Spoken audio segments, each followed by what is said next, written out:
The VA struggles to get its background screening program on track, and the federal government wants social media info before handing out visas. We'll have all this and more in today's Screening News Update.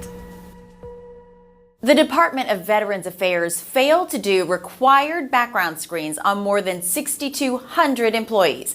According to the Office of Inspector General, over the course of 5 years, about 6% of the VA workforce was on the job without proper background checks. The unscreened employees included physicians, nurses, pharmacists, and laboratory technicians. Last year, a report from USA Today found that the VA hired a neurosurgeon whose license had been revoked after a patient's death and who was facing 15 malpractice complaints.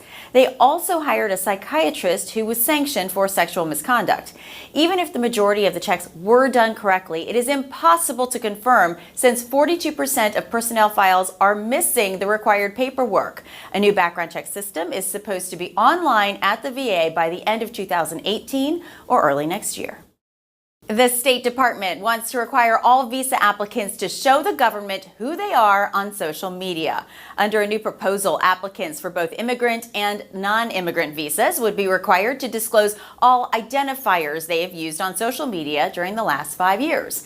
They will also have to turn over all phone numbers, email addresses, and international travel history for the same time period. We are now in a 60-day window for public comments. When that is complete, the White House Office of Management and Budget will decide if the measure should be approved. Researchers at the University of Surrey in the UK have developed a fingerprint drug test that can not only find tiny traces of drugs in fingerprints, but can also distinguish which traces show drug use and which were just picked up from the environment. In a recent test, it was found that about 1 in every 10 people will have traces of either cocaine or heroin on their hands, even if they have never used drugs. Scientists have found cutoff levels that can show who actually used the drug. The test takes 5 minutes to collect the prints and just 10 more to generate the reports, and could offer some real advantages over more invasive tests. We will definitely be keeping an eye on this one. And that's all for today. Be sure to join us every week for more news, and be sure to check out ebiinc.com for more screening information. I'm Jennifer Gladstone. See you next time.